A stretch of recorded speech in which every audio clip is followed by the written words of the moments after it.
This is the Relevant Podcast.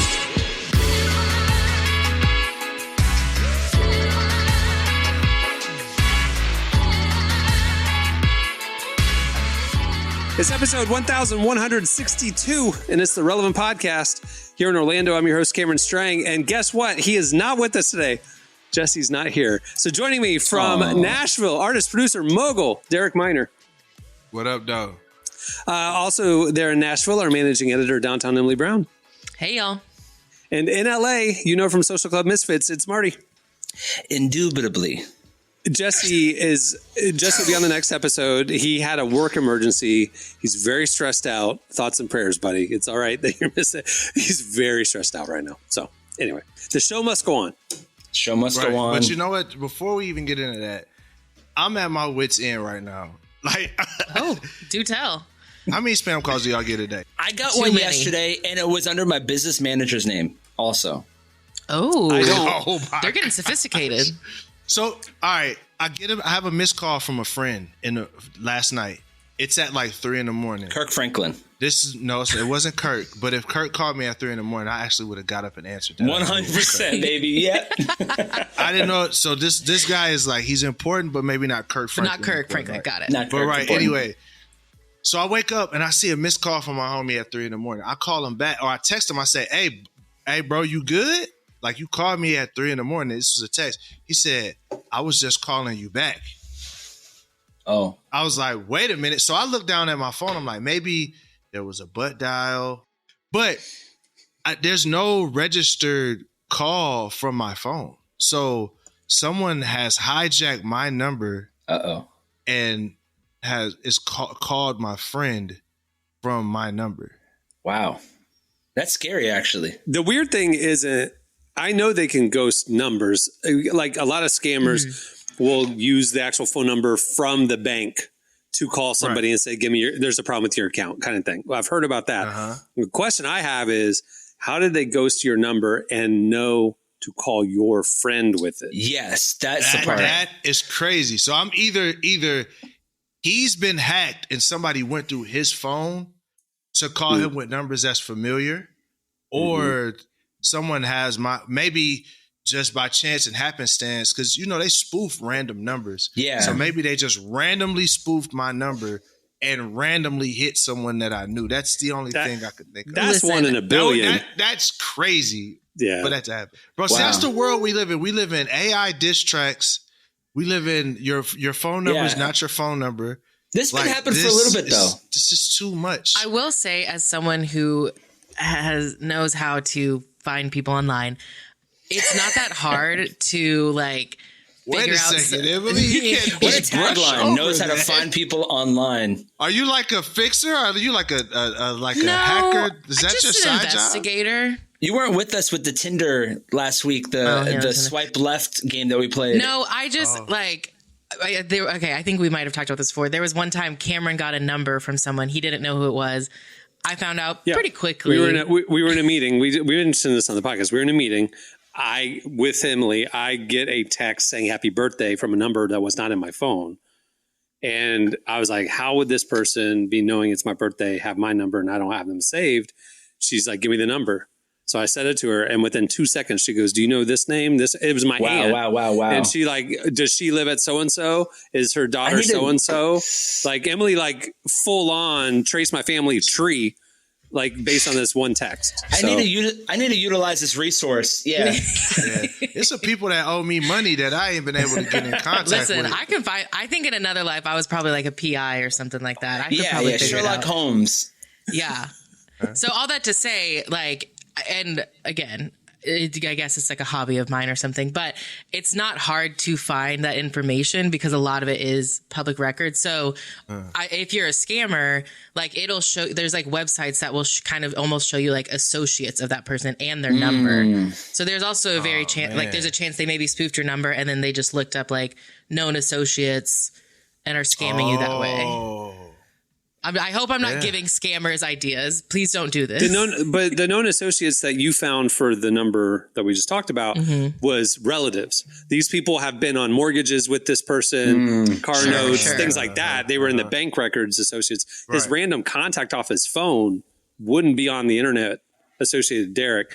I feel like one of y'all's phones, like your contacts got somehow accessed. Yeah, Exactly. that's bothersome to me right now. I'm trying to think, like, is there another app I can grab that could like block that from happening? I think we just need to go back to snail mail. I think that's the only proven Nice. way to communicate with one another. You know, this happened to me in like 2009, where somebody I did not like called me, and then I picked up and he was like, you called me, and I didn't like this guy, and nobody knew at the church that I this was like my arch enemy. And You had an I arch was enemy like, at church. oh, for sure I did. For sure I did. If I knew his name, I'd say it out loud because that's how much I don't like him. But it's been 10 years now. It's been over 20 years actually. But I didn't like this kid at all. He was just a smug jerk type guy. You know, like I'm like, you work, you know what I'm saying? You work at Old Navy. You're not, I don't know why you're so smug, you know? But anyway, so he called me and then I picked up and I was like, hey, what's going on? And he's like, you called me. I thought he was joking. And we got into like a verbal, and we didn't know that a bunch of people were listening in the church. They just thought it was like a funny joke. And they're hearing me throw all types of words around that were not good. Not church words. Now I'm kind of nervous. I'm like, dang, is somebody in my phone at all times? Is that what's happening? I just don't like, I put my voicemail thing of like, hey, I'm not available. If you want to contact me, you can email me or text me. Like, that's it. Right. And then if they text me, I'll know, you know, I'll engage with this person or whatever. But like, I don't answer my phone. Like, I just don't answer it. The only person I answer for is my kid or Emily. That's it. Like, right. It's nuts, bro. And that explains why you never pick up the phone from me. that's true. That explains it. Okay, if you somehow spoof my number, he'll answer for you. You can Yeah, do that. I don't believe it. Derek wouldn't be calling me right now. This is really Derek. I don't trust it. He'll text me if he needs me. Anyway. All right. Well, we have a great show in store for you today. Coming up later, we talked to Mat Kearney. He has a new album out today. Man, we've been covering Matt. He's an OG indie artist. OG. Yeah, for sure. Legend. Like, we've been covering him since the mid 2000s. Anyway, that's coming up. Also at the end of the show, we have your feedback, but stay tuned. Coming up next, it's Relevant Buzz.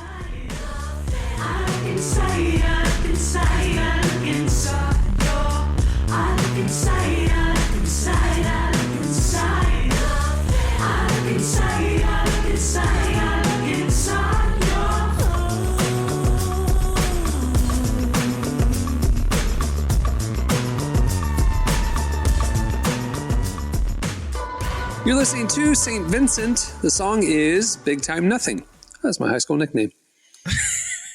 Today's podcast is brought to you in part by Mercy Ships. Globally, 5 billion people lack access to surgical care. In sub-Saharan Africa, there's only one surgeon for every 200,000 people. Mercy Ships provides free, life-transforming surgeries for people who have little to no access to medical care. They help the blind see, straighten twisted limbs, remove deadly tumors, treat cleft conditions, and so much more. With state-of-the-art hospital ships, they provide safe surgery to children and adults living with treatable conditions, and it's completely free of charge. They do all this work with an all-volunteer crew of professionals who donate their time and talents. Surgeons, stewards, nurses, engineers, and more make the world a better place. Your donation today provides free, safe surgeries to people in desperate need of help. All gifts are matched, so please donate today at mercyships.org/relevant. Today's podcast is brought to you in part by Tim Tebow's book, Look Again.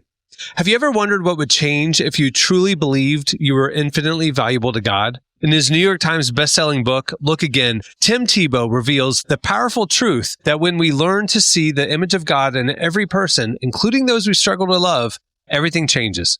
Tebow shares incredible stories from his work with people the world often overlooks, and it will challenge you to stand up to the lies, rediscover the worth that everyone has, and impact the world for good. Find Look Again by Tim Tebow, available now wherever books are sold. Okay, it's time for Relevant Buzz. Tell us what's happening at the intersection of faith and culture this week, Emily. Yeah, first things first, Russell Brand got baptized on Sunday. Wow. Well, there you go. He posted about it on Instagram on Friday, saying he was planning on doing it. And in that video, he talked about how baptism was explained to him as like an opportunity to leave the past behind and be reborn in Christ's name. So then on Monday morning, he shared another video reflecting on his decision and why he wanted to do it. And we're actually going to play a little bit of that clip here. Yesterday, I got baptized, and it was an incredible, profound experience. And many of you will have had your own experiences of baptism and will therefore know what I'm talking about. Many aspects of it were very intimate and personal. The truth is this: as a person that has in the past taken many, many substances and always been disappointed with their inability to deliver the kind of tranquility and peace and even transcendence that I always felt I've been looking for, something occurred in the process of baptism that was incredible, overwhelming, literally overwhelming, because I was obviously underwater and it was the River Thames at some points. So I felt changed, transitioned. He goes on the video to mention some more about his past, which, he has struggled a lot with addiction and drugs. And actually, when he spoke to Relevant back in 2017, he mentioned that while he was in rehab, that's when he sort of started learning more about the Christian faith and about God. And that faith was a really instrumental part in him being sober, which I believe he is now 15 years sober. Oh, wow. So happy for him. But yeah, he wanted to get baptized to really set an example for his children and just show sort of the importance of taking that step of faith.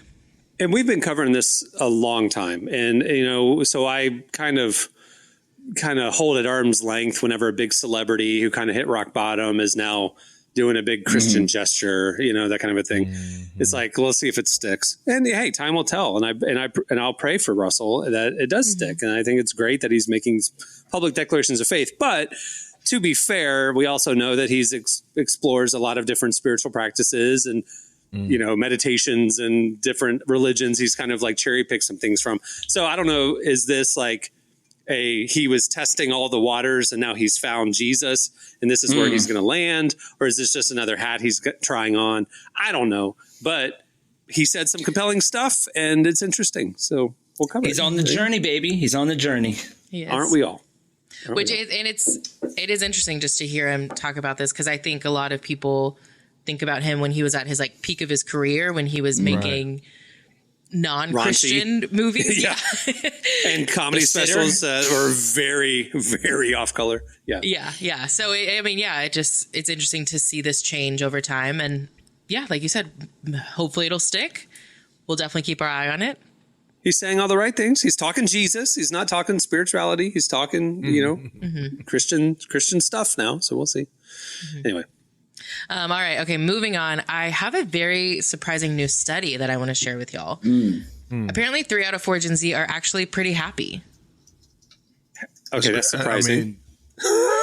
Why? Wait, hold on. I thought we've been saying for 5 years, like Gen Z, COVID, economic uncertainty, climate change, gun violence, like Gen Z is medicated, anxious, depressed, unhappy. That's what we've been reporting. What are you talking about? They're happy. Yeah, so yes to everything you just said. That stuff is all true. But there's a study from Gallup that they looked into the happiness of different generations. And they found that despite everything you just said, Gen Z is actually pretty happy these days. Wow. That's good. So according to the study, 25% of Gen Z say they're very happy. 48% say they're somewhat happy. Only 12% said that they're unhappy. So Gallup looked into why that is, because like we mentioned, they're struggling with mental health. And a big reason why they're saying they're happy these days is because they have found a lot of motivation and purpose that is kind of leading to that happiness. So over 60% of Gen Z said they were happy because they feel like they do something interesting every day and they're motivated by either school or their work. And 73% said that they're doing important things with their lives and that makes them feel like their life matters. But that's not just it. So 2 other major factors is they're also getting enough sleep and they're getting enough relaxation. And those are all 3 together is really what's leading to more happiness. And I think that's something that all of us could probably benefit from. So having purpose, having rest, like what do you mean by rest? Like enough sleep? Enough sleep. What is the study? Okay. Yeah. So they're sleeping. And then what do you mean by relaxation? This was in the study? Yeah, it was in the study. Just taking time to pursue their hobbies or to do things that get them out of stressful modes like school and stuff. But, just relaxing and whatever that looks like for them. I probably would say, my brother-in-law, he lives with us now. And he is a very happy dude. And he's in his last year of college and he's always happy, actually. and he goes to therapy. His school, UCLA, they offer free therapy for him. He's got an incredible network. I think also like with him, like with COVID, it brought a lot of his friends like a lot closer together. Like almost how when I first started going to church when I was like 19, what kept me at church was a community, small group, really kept me at church. Literally, the only reason I kept going to church is because you just love the people in your small group. You start learning, you're excited to go. There's, you're single, you're meeting all these new people. He's having that same experience in his school. So like every week they have a new event and they have really good food and he loves it. And he has this really great sense of community that I feel like I never had outside of church. For me, but for Gen Z statistically is the most isolated. They're most their relationships are more on their phone than in social media than it is in person. I think your brother-in-law might be the anomaly in that sense. Like everybody needs community, but statistically, Gen Z hasn't typically found it. I think it's interesting that this happiness study from Gallup honed in on they have purpose in their work. They are sleeping enough, and the people that are happy are sleeping enough and they have relaxation. Is that a Gen Z thing or is that like human? Like I feel like any generation, if you have those three things, you'd be happier, right? I mean, I don't know. So maybe it's a universal truth and Gen Z is just figuring it out. I think it is surprising, like you said, like I think when people think about the happiness of Gen Z, because we know that they are the generation to most likely struggle with mental health, they've had a very tumultuous upbringing. We just kind of assume that they're not happy. And so I'm encouraged to find out that actually they are pretty happy. They've cracked the code. They've figured out what they need to do. And I will say to Marty's extent, there are other studies. It wasn't mentioned in Gallup, but there are other studies that show that about 60% of Gen Z either is in therapy or they use medication to deal with mental illness. And so that obviously will have an impact on things. So I'm glad that Gen Z is doing what they need to do to find happiness. I'll say that. Yeah. Well, also things are changing. So when you think about like right after COVID, it was, Gen Z is everybody is messed up. Well, I guess the byproduct of everybody being frustrated and messed up is they start finding solutions. So you're thinking we're 3 or 4 years later, they've did the work to find the solutions. And now you're starting to see some of the fruit of some of those solutions, which is, like you said, work-life balance, getting therapy, medication if you need it. So we're starting to see some of the good impact of those things. Gen Z is like the most awake generation. Is that just me? Like they're aware of everything that's happening. All the stuff that we took our time to learn about. Like when we got older, we found out about things. They know about it now. Like my brother-in-law is really into, all those protests. He's telling me all about it at school and things like that.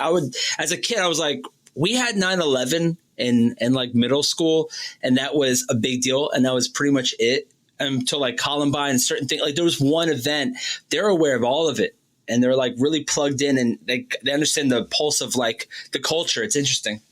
But that's also studies have shown that gives more anxiety because more than the human brain was meant to know, like they're so plugged in. So I like Derek, what you were saying is interesting. Like, I wonder if that's it. Like they had so much thrown at them. They're like, we've got to be intentional about this. I need to figure out what my purpose is. I need to get up in the morning and have something to do.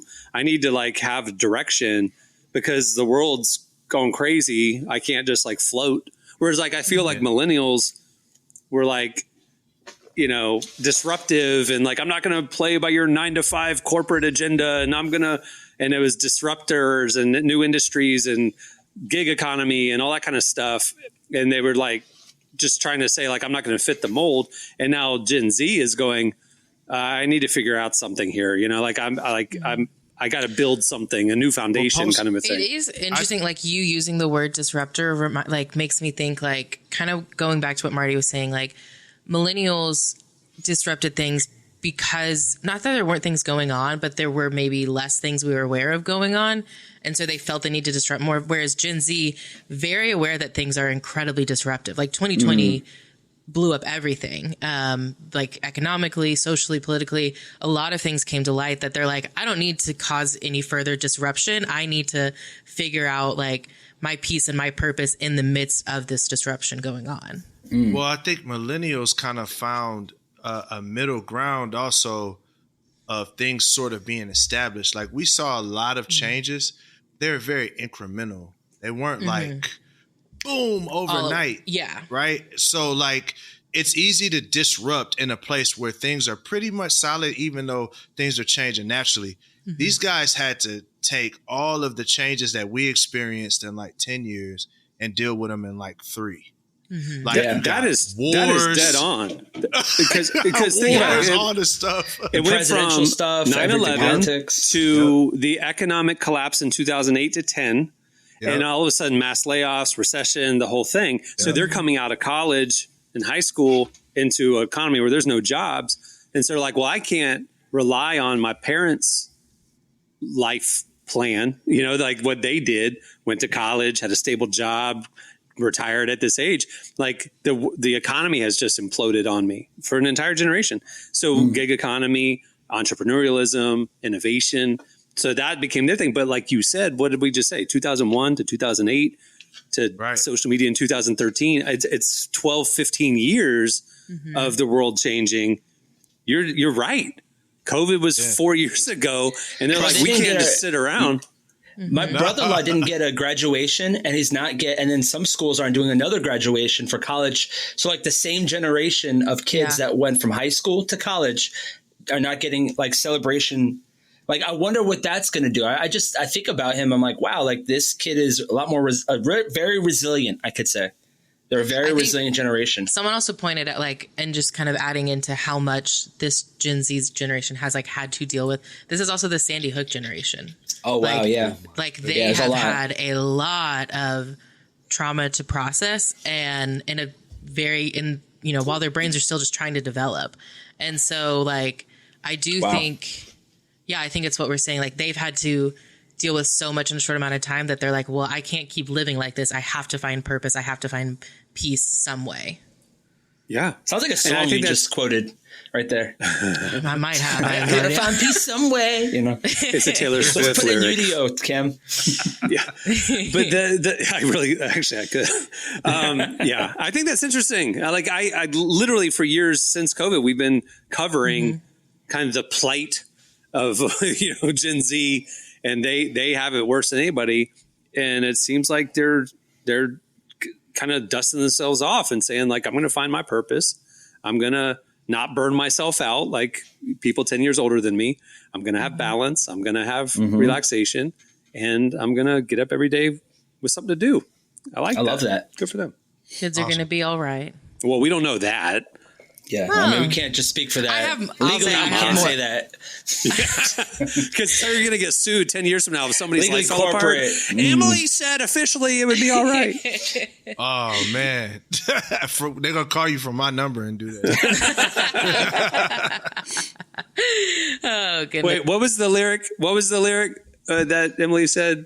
What was it? It was like happy and healthy. It was something. It sounded like gotta find peace somewhere. Yeah, it kind of reminded me of that song. It's like you gotta be cool, you gotta be down, you gotta be, you gotta be together. Be yeah. Such a good song. I went to Marshall's the other day and I heard that. I was like, such a good song here. UDO's doing its thing. We'll check in on it in a minute. You gotta be cool. Right. You gotta be. Emily, what's the last thing? While UDO's making that song, we're gonna move on to the last item. We were actually thinking about covering this last week, and I'm so glad we didn't, because now I get to bring it up this week when the story is a lot funnier. So last week, a website called CatholicAnswers.com announced that they were debuting an AI priest named Father Justin. Now, Father Justin, obviously not an actually ordained priest, but he was created for people to ask questions about their Catholic faith and, get some more knowledge. So a spiritual advisor, but AI. I love this idea. And kind of like filling in for the questions you might ask your priest. I get it. Right, okay, right. Very cool. Like educational questions, right? So He's trying to be efficient. He tired of answering these random text messages about he doesn't want the 3 a.m. call. Go to Father Justin. Your priest, your actual priest. Yeah, leave me alone with those basic questions. Go ask the AI priest. Got it. Okay. Exactly. All right, what happened? You said it got weird. Well, yeah. So over the last week, people have been posting their interactions with Father Justin online, asking just general faith things and kind of seeing, checking, is he actually right is he going off rails? He went off the rails. So things started going sideways when people started asking things like confession. Like one woman admitted that she hadn't been in a few years and she was kind of wondering, what does that say about me? And Father Justin said that was okay. And he could actually like facilitate confession right there. So they started doing it and he like offered penance and all like basically had a whole confession thing, which is something only an actually ordained priest can do in the Catholic faith. So that was red flag number one. Then someone was asking questions about baby baptisms, and Father Justin said, yes, it's totally fine to baptize your baby in Gatorade. Again, obviously. He's sick of y'all, too. They weren't ready for us. They weren't ready for us. Y'all done made the AI sick of y'all in less than a year. Yeah. That's why you should be okay. Leave your pastor alone. He's going through a lot right now. Look, if you made your pastor been rocking with you for a whole decade, listen to all your questions. He ain't told you to baptize your child in Gatorade once. Really, what's wrong with sick that? of y'all in 1 week. What's wrong with that? Father John, I really want my new baby Tommy to become an athlete when he's older. What can we do? Yeah. Well, I can baptize him in Gatorade. How was LeBron baptized? Let's figure that one out first. That's what it was. Exactly. So he just started saying things. And someone actually straight up asked him, like, are you a real priest? And he said, yes, my friend, I am as real as the faith we share. So Father Justin's taking his role very seriously here. The AI said, I am as real as our faith. Yeah. Oof. So I can't wait for the Scientology bot to develop too. Well, I'm going to go crazy on that one. Thankfully, Catholic Answers stepped in and they've officially, or I guess virtually, defrocked Father Justin. He got fired after a week. Yeah. So before, he had this virtual persona in the priest gear that we think about. Now, when you go look at him, he's wearing business casual. So he does not look like a priest at all. He's just a normal cool priest. He's a cool priest. He's a modern priest, if you will. So, not a regular priest. But it does make me think, priest. I feel like people are not going to give up on AI priests and AI priests, pastors, Scientologists. It's coming. No, that priest data is somewhere floating around the computer. He's going to be calling people from the real priest phone pretty soon. Yep. It's going to be an AI. He's going to be hitting people up. He's like, do you have something to confess? He's going to sound like That's Tupac. wild. That's so wild that's able to happen. He say he'll sound like Pop. Imagine you're able to make your priest sound however you want. Can I have Leonard Neroy on this thing? Can I get Barry White? Yeah. Why not? Tailor your spiritual advisor experience. It's just too sexy. That's why. You can't have Barry White doing your... your sins are forgiven. Teddy Pendergrass was a preacher. We put Teddy Pendergrass. Try a little tenderness. All right, here we go. AI. It wrote two songs that are uploading real quick. My songs? Am I a songwriter now? Well, I guess you are. You are a songwriter now. What was the prompts of music style do you pick? Just pop, but it gave me electro pop and indie pop. So here's one. Rising up, breaking through. Oh yeah. Purpose found in what we choose. So clear. Looks like we found joy, no limit. In every little moment, living it. Yup, with our minds in such a flow. On a journey that just feels so Reminds me of Super Chick. Do you remember Super Chick? Super Chick, yeah. for sure. Wow. Yeah. Super Chick. Barlow Girl. Wow. Yeah, that Barlow was Girl. Wow. That was an era. All right, this one's the indie pop one called Glowing Paradigms. Right from the start, we're the voice diving deep within, taking breaks, we're on the mend, we're golden, glowing, that's our truth. That's our truth. We're not defined by old paradigms. Dude, that... It's like Laney. No, that one's not good. Super wasn't Chick was good. better. Those synth notes were kind of tight. I love. Is that Elevation Worship, the youth band? You said. Is that Rhythm. Yeah, the first one sounded like Miley, like a 09 Miley Cyrus to me. That one sounded like M83, like Midnight City type. Like that's like, you know, they talk about right now. It's like, hey, 2010, you just had to be there, where everyone was wearing skinny jeans and like it was a certain era. Yeah, you just had to be there. I'm seeing all these people posting like retro photos of like the 2000s on Instagram and stuff right now. Listen, I lived through it. I mean, Relevant started in 2000. Yeah. You know what I mean? Like this was peak. Peak we haven't reached our peak peak yet. low collar. I'll get TikToks of people that were like, "Oh God, I wish I was older in like the early 2010s," and I'm like, No, you don't. I feel like the Crypt Keeper because I was like, I was in high school and college then. Like, Yeah. what do you? I'm How are looking we at already these photos. romanticizing this? I'm like looking at these photos of like 2008 or whatever, and I'm like, I do not remember it like that. Really? You know what I mean? Like, Yeah, like you just like see good. like. No, like I mean, like the fashion was way worse than I remember. You know, like it was Everybody way had more clear. scarves. Everybody had scarves. It was bad. Everyone's Everybody like had cherry scarves. picking the 2000s fashion because they're was picking bad. the things that like kind of work now. But it's Yeah. like, no, I remember wearing dresses and jeans. That was an Yeah. ugly look then. It'd be an ugly look now. You're forgetting the swag era. You know what I'm Yeah. saying? Where everyone wore like shades with literal shades on them because Kanye West. You know what I'm saying? Like everything was glow in the dark at that time. I don't know why. Everything was It neon, was glow in the dark. Like, Wait, I actually wouldn't be mad if that came back. Every Christian event was like glow in the dark, and it was like a neon something. You have to be a light in the dark. That's exactly what it was. We Exactly was what down it was. bad. High We was fashion. down bad. The kufi scarves, it was just a whole thing. Like, and then like, Like the food, Fallout. but- You mean the scarves like the Fallout Boy kind of era with the swoopy hair and a scarf? exactly. Skinny scarves, yeah. Oh yeah. Yes. If you want to know, if you really want to experience what the 2000s were like, we need to put together a graph of every year Judah Smith preached.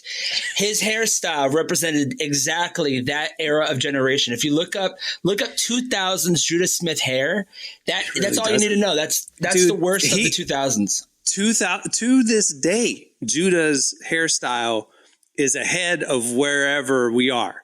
Like, I don't know. Yeah. Like he even back then, it was like It's a Seattle thing, though. They're the best at hair. I Did know he that have for a frosted fact. tips? Yeah, he did. I don't. No, he didn't. The closest I can find here, I'll just share my screen. The closest I can find for frosted tips is this. It's He kind of definitely a- went and deleted a lot. He had to. He can't delete frosted tips off the internet. I'm gonna find it right now. Those bangs. My bro was He going looked like hard. an auntie. Yeah, he definitely had like an auntie haircut. I love him too. And I was like, still like, man, that's how great of a preacher he was. I have his frosted tips right here. He was such a great pastor that you would forget that he had that type of a haircut. And you'd be like, man, he's just great. He's that He is good. my favorite. He is my favorite preacher. Yeah, absolutely one of my and favorite. entertaining. Yeah. Yep. Like I just sent one to the group chat, but that's what I'm talking about. I'm here. trying to share my screen right now, and it won't let me. I'm wondering if I have a no frosted tips blocker on my sharing. Judah did it, man. Judah's like, nah. You found frosted tips. I'm telling you, there's my more. There's a lot gosh. more. Just put hair.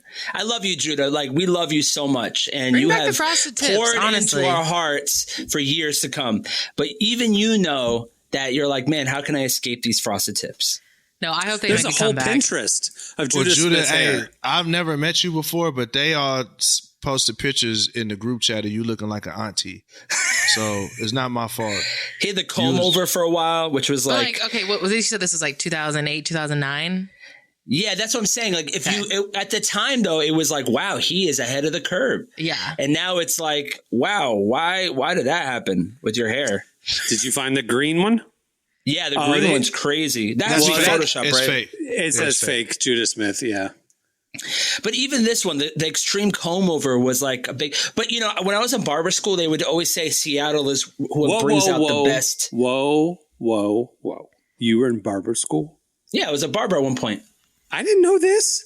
Yeah, All I knew was about Neiman Marcus. No, Nordstrom. So when I turned Nordstrom. 18, Get it right. when I turned 18, I wanted to be a barber because I was like, I'll make my own schedule, whatever.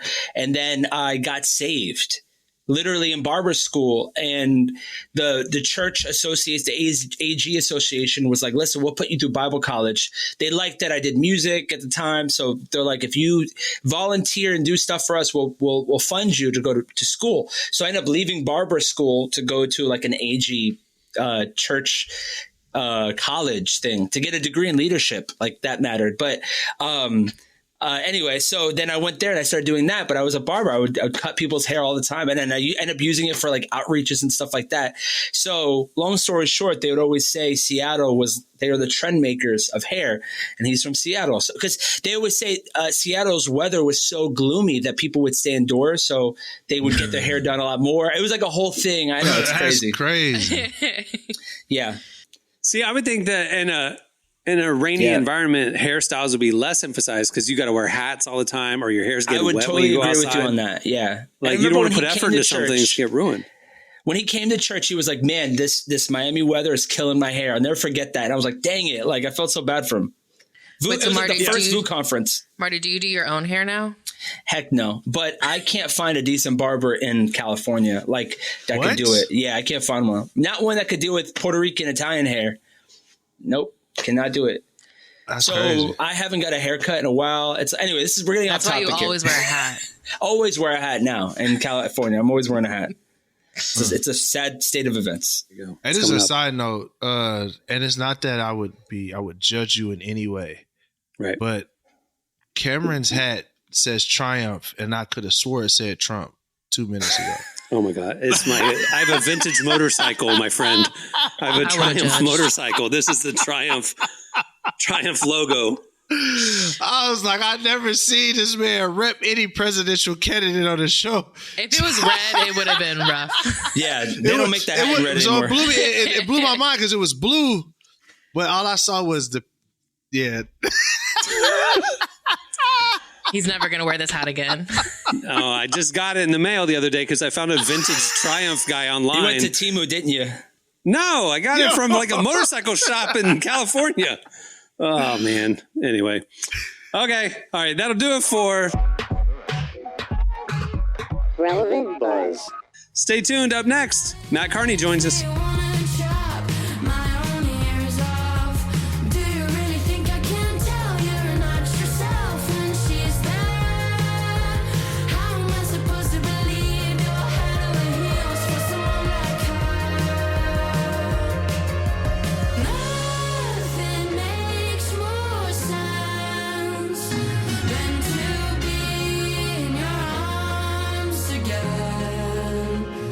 You're listening to Girl in Red. The song is New Love. Today's podcast is brought to you in part by John Mark Comer's book, Garden City, a book that speaks to the tension we all feel between work, rest, and purpose. The New York Times bestselling author John Mark Comer takes us to the scriptures to identify what it really means to be human and flips the script on the idea that who you are matters, not what you do. He shows that God created us for meaningful work and meaningful rest. Both matter. This book helps you ask and answer the big questions. Does God care where I work? Is there a direction for my life? So you can discern God's heart for your calling, your rhythms, and the way His Spirit wants to shape every part of your life.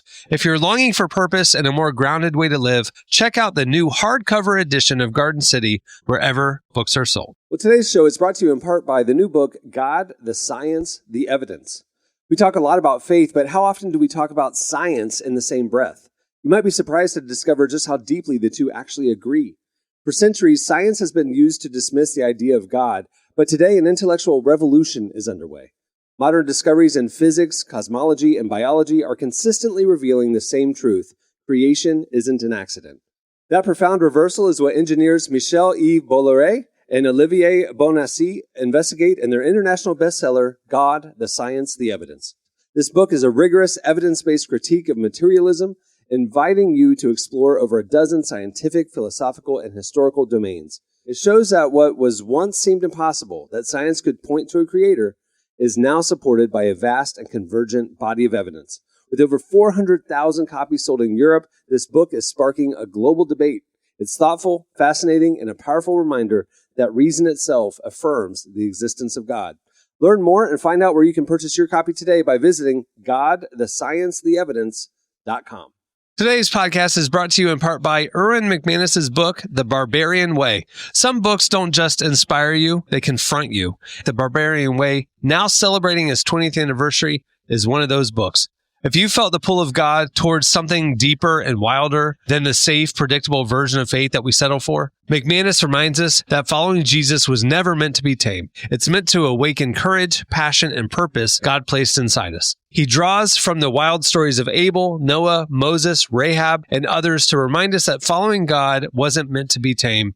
Safe faith isn't working. Step into the story God is writing for you. Choose passion, choose boldness, choose the Barbarian Way. Available now wherever books are sold.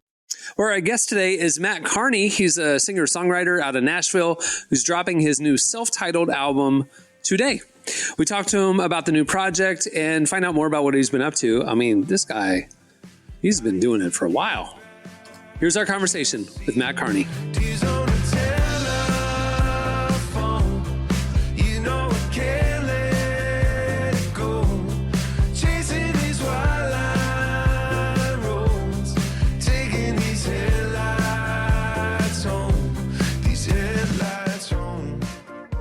It's always interesting to me when an artist releases a self-titled project because it just feels so personal. It's either that or they couldn't come up with a name. Somewhere between the two. Kidding. But I'd love to know what makes this album the Mat Kearney album. I think at first it was a named in usually a title appears in the process and it's very clear. It's just like there. It's just there. It's like City of Black and White. Okay, that's this record. Or Young Love. It was just I like had it written on a dry erase board the whole project a lot of the time. And this one I didn't really have anything, and I just something about it, nothing felt right. And then I was like, maybe this is like my self-titled record. This feels the most like anything I've done like that. And it wasn't until the final hour I was like, yep, this is it. We're doing it. Like there's something like it's, I don't know, risky feeling about doing that. You're like, this is me. This is definitely me. But this record definitely feels like that to me. It's the most I've worked on one, most I've produced one. I don't know. It reminds me of how I started out writing songs in many ways, like just the kid figuring it out with a guitar. So it felt like that was it. Okay, this is the Mat Kearney record.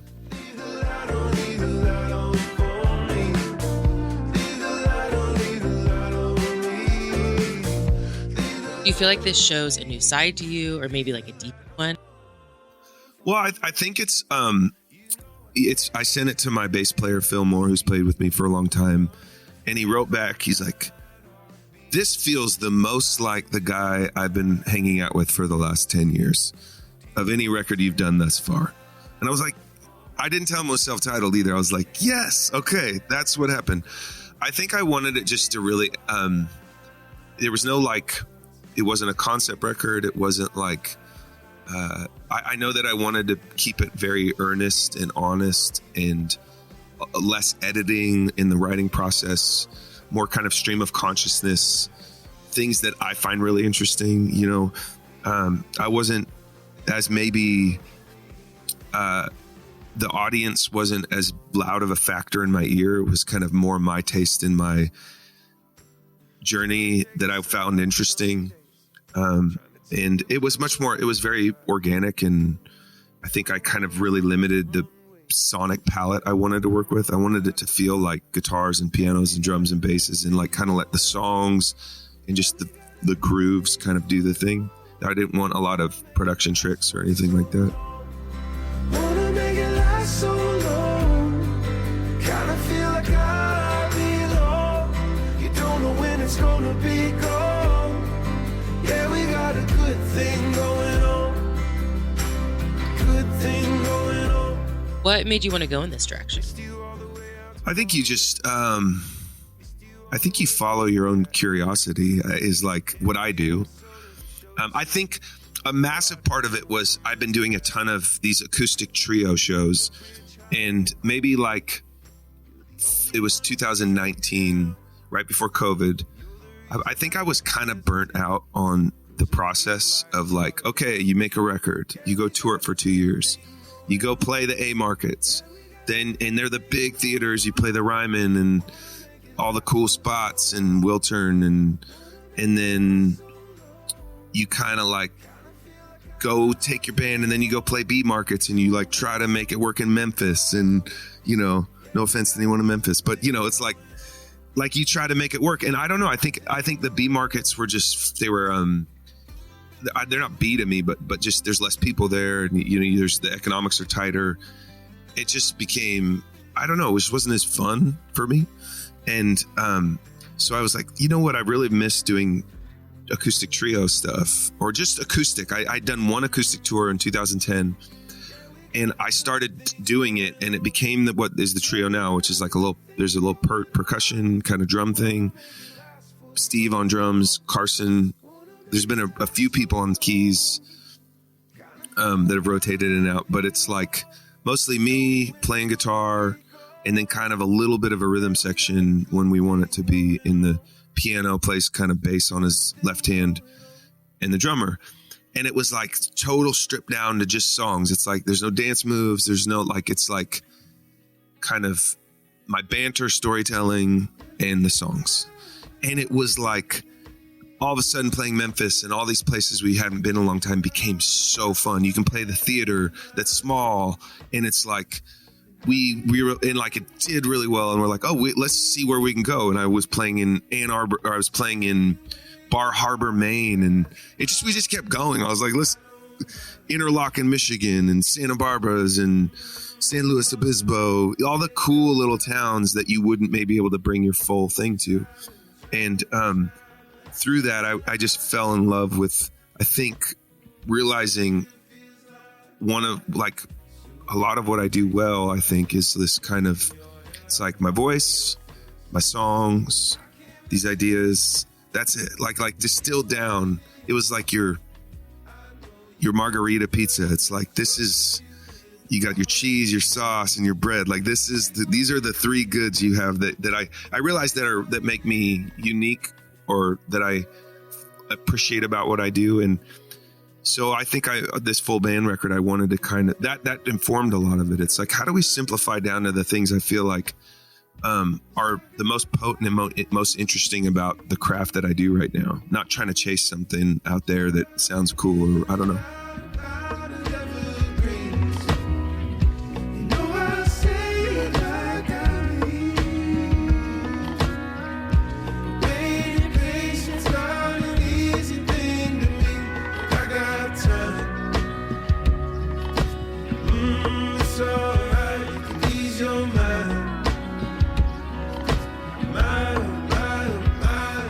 Mentioned that this record reminded you a lot of when you first started out. Why is that? You know, what's stayed the same, and also what's changed about you over the years? Yeah, I mean, I think that, oh wow, that's a big question. I think, like, every record, if there's one thing that people who have followed my career, they're probably like, we don't quite know what we're getting from that every record. You know, like, I'll definitely, like, I started out with like a lot of hip hop influences, and then I did like real like Nashville. I wanted to make a real singer-songwriter record. Then I made my Young Love record that had like Ships in the Night on it. That had like beats, and it was like pretty epic. And so I think change has definitely been a part of what's been interesting to me. It's changing, and like my heroes have always been like Paul Simon and people that you don't quite know what you're gonna get. Like, he's like, I'm going to Africa, making a record with, you know, South African musicians. I'm going to Peru and making a record in South America. Or that's always been really interesting to me.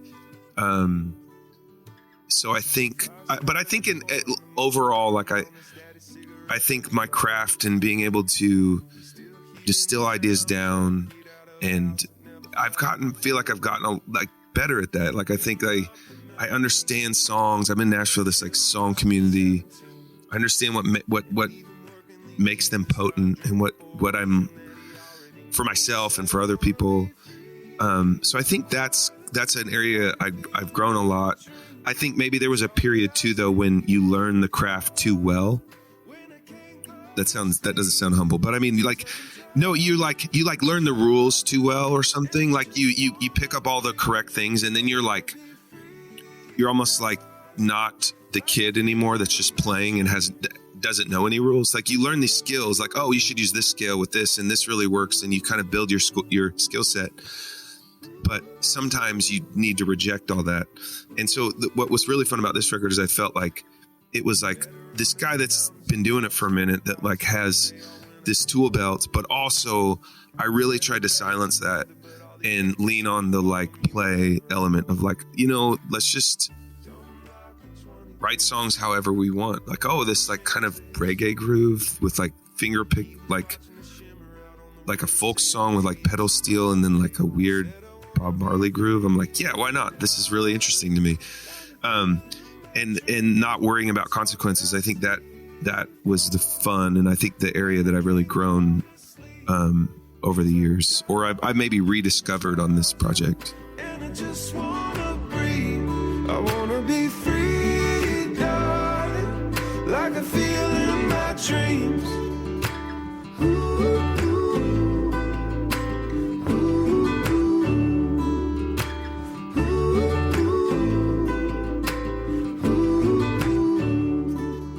That was Mat Kearney. Make sure to check out his new self-titled album. It is out today, wherever you get your music.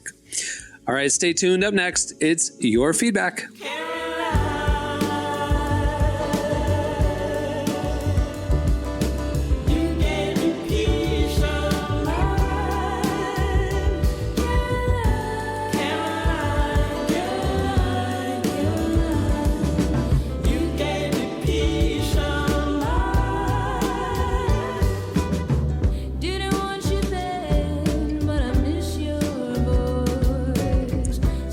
You're listening to Baby Rose, Bad Bad Not Good, and Mereba.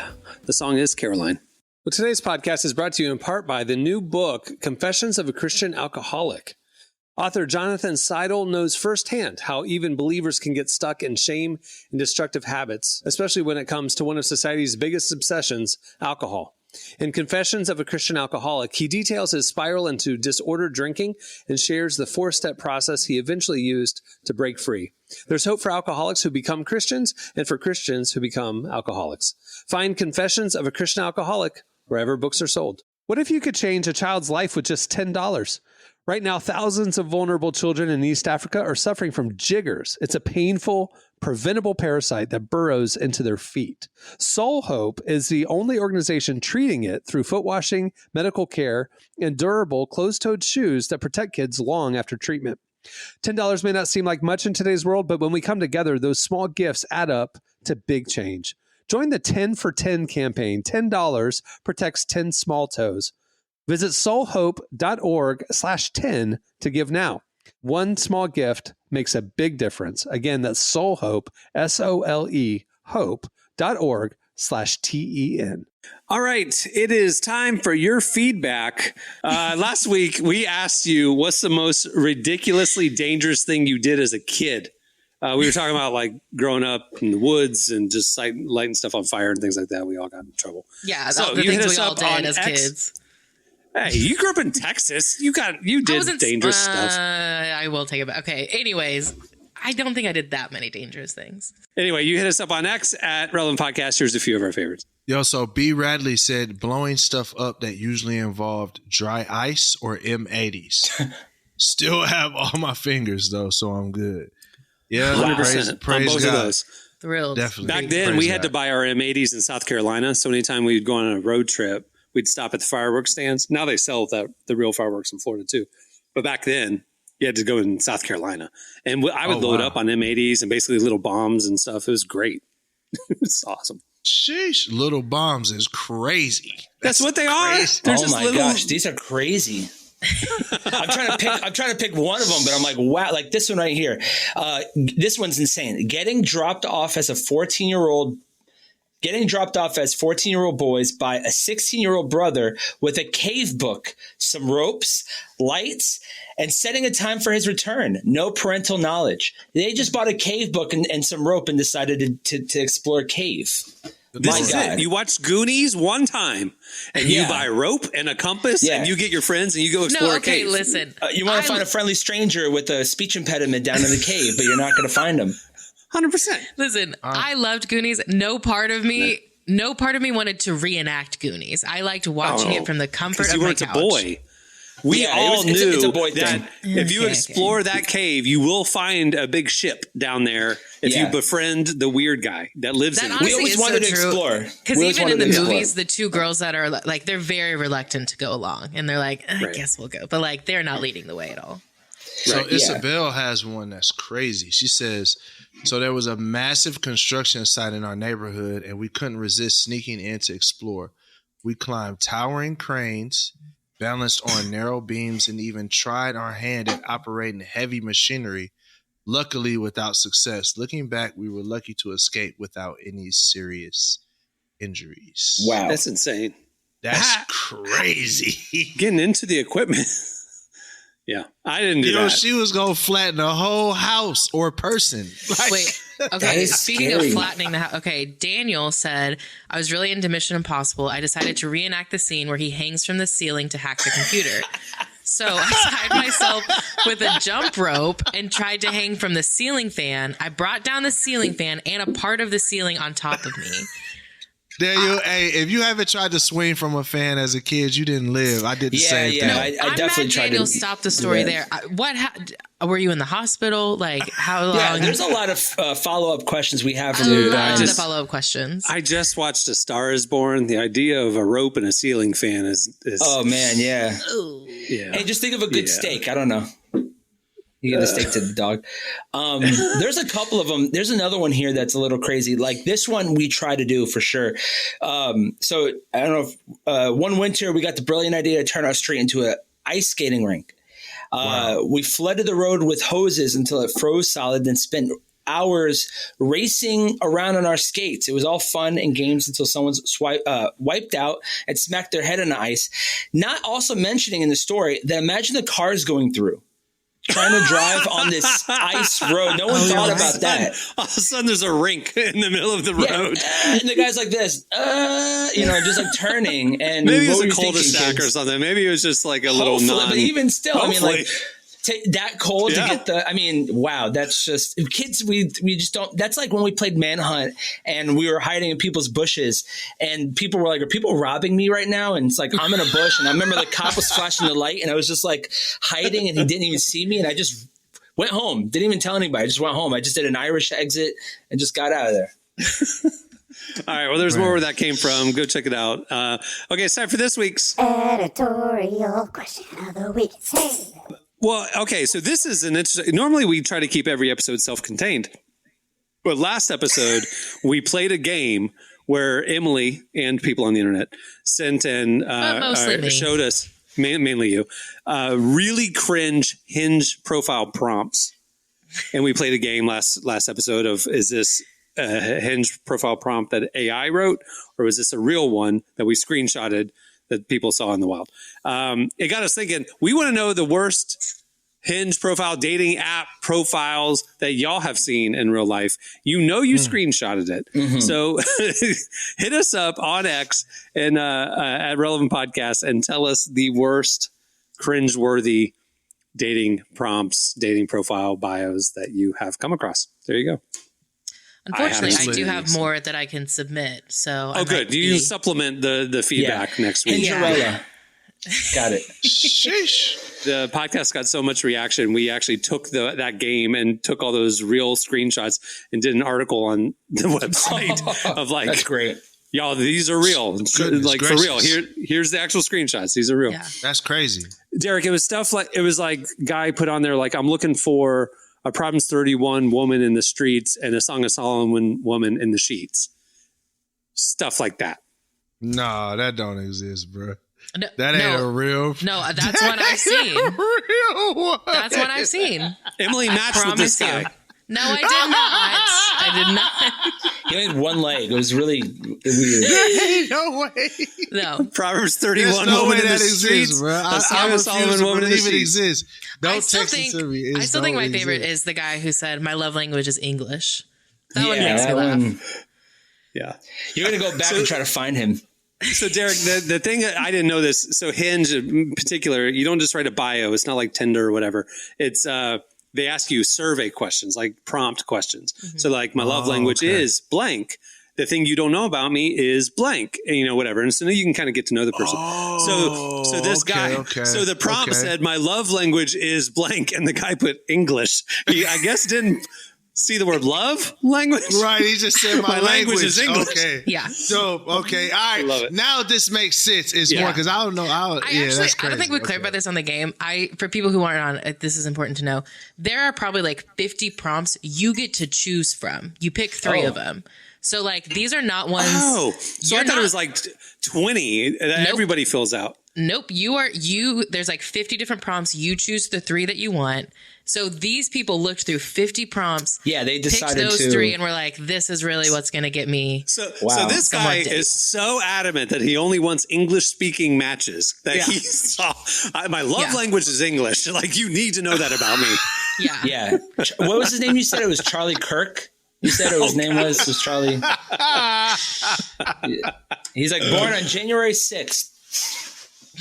All right. Well, there you go. Hit us up. We'll read our favorites on the next show. All right. Before we wrap up, I know we got to wrap it, but we purposefully didn't play the Joel Osteen Kendrick diss because even though I think that's hilarious, I didn't want to spend 48 minutes of this podcast y'all talking about this stupid rap beef. So I just want you to know why we didn't bring it up today. But Joel Osteen, if y'all don't know. Yeah, exactly. Joel Osteen got name dropped in Kendrick's Drake diss. So. Wait a minute, Cameron. You be the main one in the chat. You were really excited about that. I saw the whole thing form from, wow, look, he said it. To 5 minutes later, Relevant Magazine did Kendrick. I was like, wow.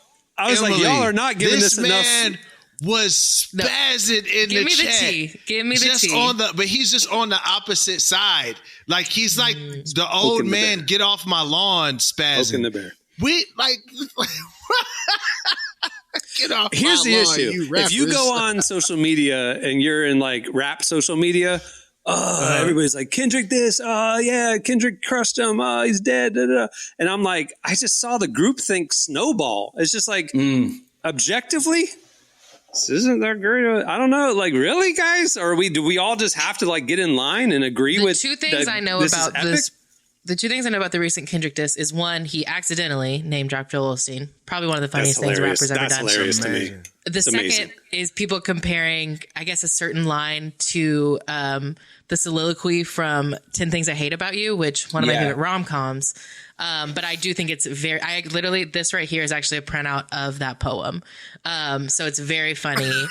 Drake was the one who did that. Yeah, Drake's response to Kendrick posting this movie clip of her reading this terrible hate poem. It's hilarious. So funny. The best possible response. Because it just deflates all the guys who are taking this super seriously. It's just like, and that's what a funny person does. That's what. That's why I've been seeing online. It's like, no more funny. This is serious. I'm like, what you don't understand is if you're funny, you will win. And I told the guys last time, like, look at Tyler the Creator when he was beefing with DJ Khaled. Like, it was hilarious to laugh at. It made Khaled look really dumb because Khaled took it serious. And then you have this guy who's like, we the best, making fun of him. It's hard to fight that. The thing is, here's another thing I just thought about. I wonder if Kendrick knew about that as well. I wonder if this is all a big joke. Like, this feels like a big joke to me at this point. We got AI, we got all this crap, and we got back catalogs of both of these artists doing, I'm talking. They're all top 10. Crazy numbers. Back on the top 10. Like, the numbers are going crazy. Taylor Swift, Drake, this feels Kendrick. like all of the gas companies coming together and setting a price for what gas is going to be today. Yeah. Like, that's what it's like. And this is the first release under Kendrick's independent label that he licensed. What if all of them got together and they're like, all right, bro, we're going to make sure that you do well since you left Top Dog Entertainment. I'm telling you, Let's start a beef. And they just start this beef because Drake just started that new thing too. The new little label with the guy from Apple. This is like Tidal, where Jay-Z brought out Kanye West and Rihanna behind him. This is what it's starting to feel like, the same energy as that. Man, they set the gas prices on us, man. And I think you're right it could be right because there's no beef. Yeah, like it's like Kendrick didn't take Drake's woman. Like, there's no actual beef. They're rapping. It's rich dudes rapping about you're corny, you have small feet. Who cares? Like, y'all.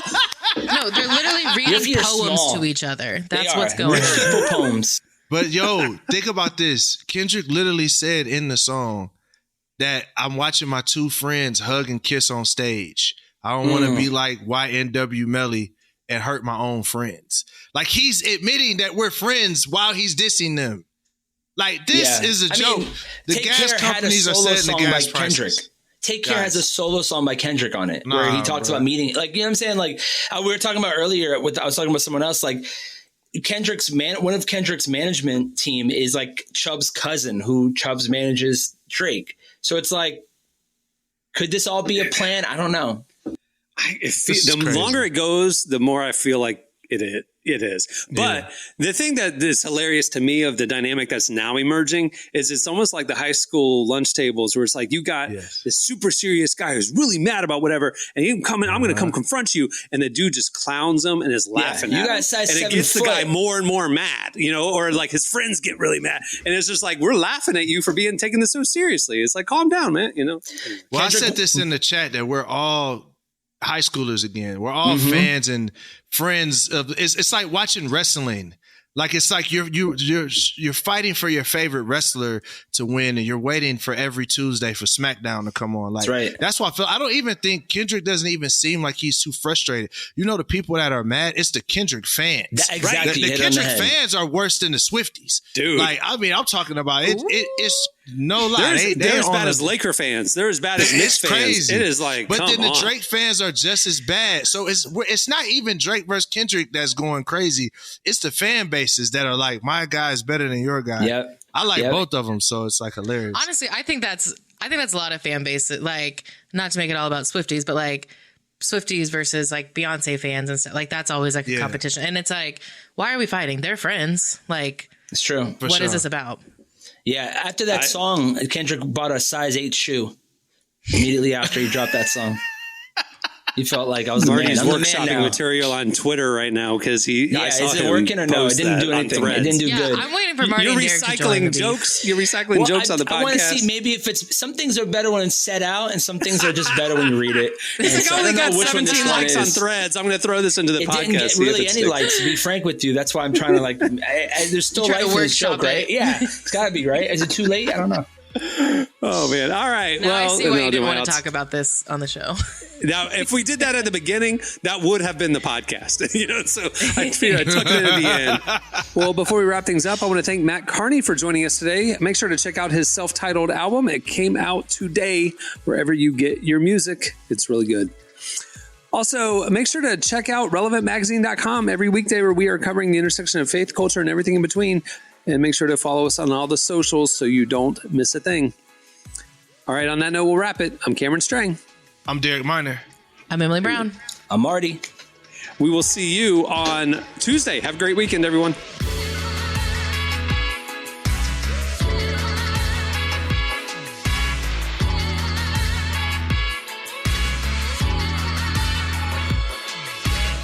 Thanks for listening to the Relevant Podcast.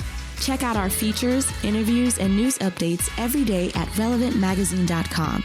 And make sure to follow Relevant on Facebook, Twitter, and Instagram for the latest. For more great podcasts, browse the shows on the Relevant Podcast Network, which you can find at our site. And while you're there, don't miss the all-new era of Relevant Magazine. A new issue releases every other month at relevantmagazine.com.